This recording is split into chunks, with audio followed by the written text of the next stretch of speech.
প্রাচীন ইস্তাম্বুলের বাতাসে আজও ষড়যন্ত্রের গন্ধ ভাসে।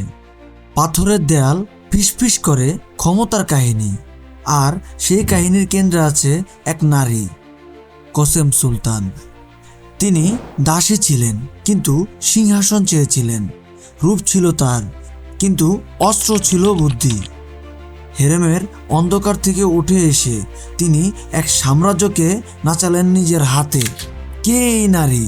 কিভাবে একজন সাধারণ গ্রিক বালিকা হয়ে উঠলেন অটোমান সাম্রাজ্যের অন্যতম ক্ষমতাশালী সুলতানা? কিভাবে তিনি ভালোবাসার জালে বাঁধলেন, আবার রক্তের স্রোতে ভাসালেন সাম্রাজ্যকে? আসুন ডুব দেই ইতিহাসের গভীরে, খুঁজে বের করি কোসেম সুলতানের আসল রহস্য। জানুন গ্রিক দ্বীপ থেকে আসা এক দাসী কিভাবে অটোম্যানদের জন্য আশীর্বাদ বা অভিশাপ হয়ে উঠলেন। ভিডিও শুরু করার আগে যারা এখনও আমাদের মজার মিক চ্যানেলটিকে সাবস্ক্রাইব করেননি, তারা সাবস্ক্রাইব করে পাশে থাকা বেল আইকনটি বাজিয়ে দিন। 1569 সাল, গ্রিসের টিনস দ্বীপের একটি ছোট্ট গ্রাম। সাগরের বাতাসে ভেসে আসে মাছ ধরার নৌকার বৌঠার শব্দ, গ্রিক শিশুদের কলরব। আনাস্তাসিয়া নামের এক কিশোরী তখনও জানত না তার জীবনের গতিপথ বদলে দিতে আসছে এক ভয়ঙ্কর ঝড়। একদিন হঠাৎ দ্বীপের আকাশ জুড়ে কালো ধোঁয়া দেখা যায়। জলদস্যুরা আক্রমণ করেছে। মানুষের চিৎকার, বাড়িঘরে আগুন, লুটপাটের শব্দ। পুরো গ্রাম যেন মৃত্যুপুরীতে পরিণত হয়েছে। আনাস্তাসিয়াকে টেনে হিঁচড়ে তুলে নিয়ে যাওয়া হয় একটি জাহাজে। তার চোখে ভয়, কিন্তু মুখে প্রতিরোধের ছাপ। তবে একজন কিশোরীর পক্ষে এত বড় শক্তির বিরুদ্ধে দাঁড়ানো অসম্ভব। কিছুদিন পর তাকে বিক্রি করে দেওয়া হলো দাসের বাজারে। আর সুন্দর চেহারা ও তীক্ষ্ণ বুদ্ধিমত্তা দেখে বসনিয়ার এক শাসক তাকে কিনে নিলেন। সবার অলক্ষ্যে তখনই শুরু হলো আনাস্তাসিয়ার ভাগ্যের পরিবর্তনের গল্প। এরপর আপনারা যা শুনতে চলেছেন সেটা শোনার পরে আপনাদের চোখ কপালে উঠে যাবে। আর যারা ভিডিওটিতে এখনো লাইক করেননি তারা তাড়াতাড়ি লাইক করে দিন। অটোমান সাম্রাজ্যের রাজধানী ইস্তাম্বুল, টোপকাপি প্রাসাদ। বিশাল রাজপ্রাসাদের ভিতর এক রহস্যময় জগৎ, হেরেম।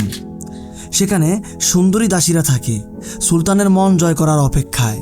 আনাস্তাসিয়া এখানে নতুন, কিন্তু সে খুব দ্রুত বুঝতে পারল এই হেরেমে শুধু বিলাসিতা আর সৌন্দর্যের জায়গা নয়, বরং এক কঠিন রাজনৈতিক যুদ্ধক্ষেত্র। এখানে টিকে থাকার জন্য শুধু রূপ নয়, বুদ্ধিরও প্রয়োজন।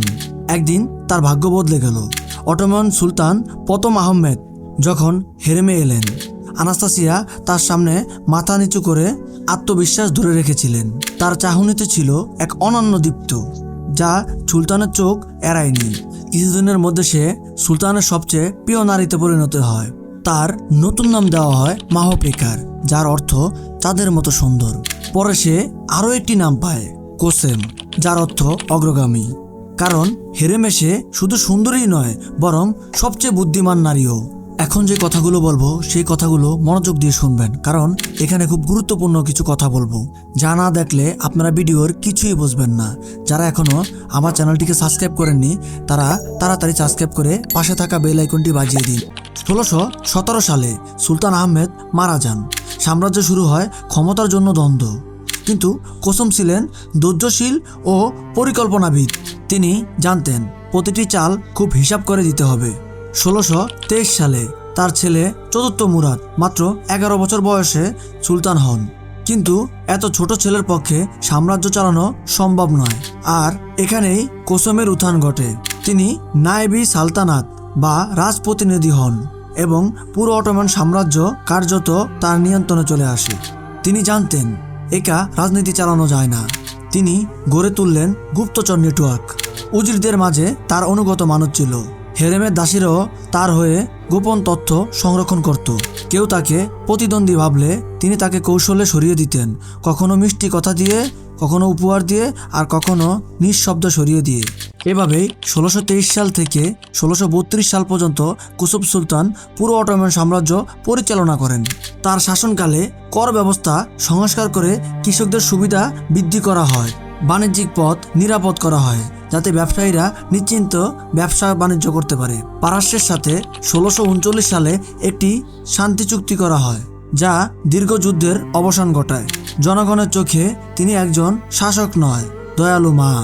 তিনি গরিবদের জন্য খাদ্য বিতরণ করতেন, মসজিদ নির্মাণ করতেন, পানির কূপ খনন করতেন। কিন্তু জানিসারি সেনারা তার শান্তিনীতি পছন্দ করত না। তারা চেয়েছিলেন যুদ্ধ করে লুটপাট চালিয়ে ধনী হতে।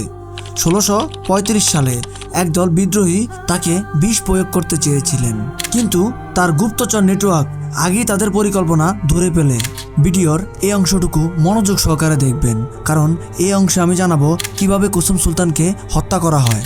তাই মনোযোগ সহকারে দেখবেন। যারা এখনও আমাদের চ্যানেলটিকে সাবস্ক্রাইব করেননি তারা সাবস্ক্রাইব করে পাশে থাকা বেল আইকনটি বাজিয়ে দিন।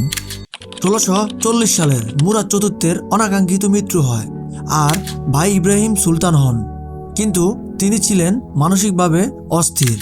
কোসেম আবারও রাজনীতি নিয়ন্ত্রণ নেওয়ার চেষ্টা করেন, কিন্তু এবার তার প্রতিদ্বন্দ্বী ছিলেন এক নারী, তুরহান সুলতান।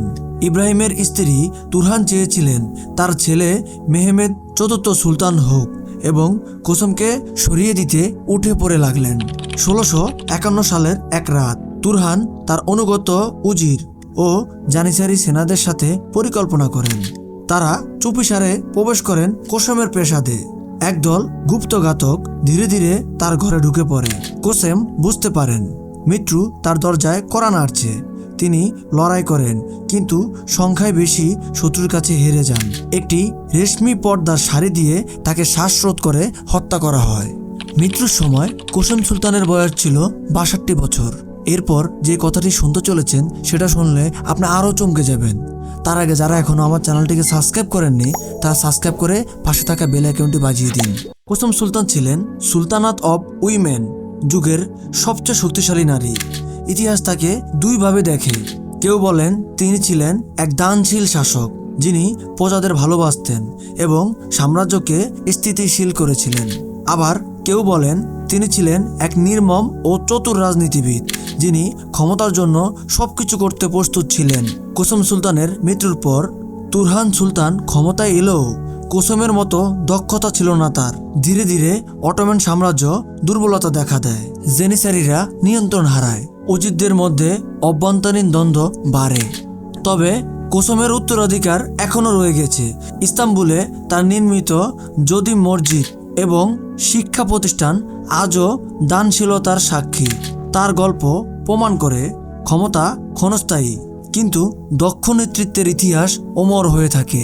কোসেম সুলতান কি ছিলেন একজন মহাশাসক নাকি ক্ষমতার এক অন্ধ একজন নারী? কোসেম সুলতান অটোমান সাম্রাজ্যের জন্য আশীর্বাদ নাকি অভিশাপ? এই সম্পূর্ণ ভিডিও দেখে আপনার কি মনে হয়েছে কমেন্টে আপনার মূল্যবান মতামতটি অবশ্যই জানাবেন।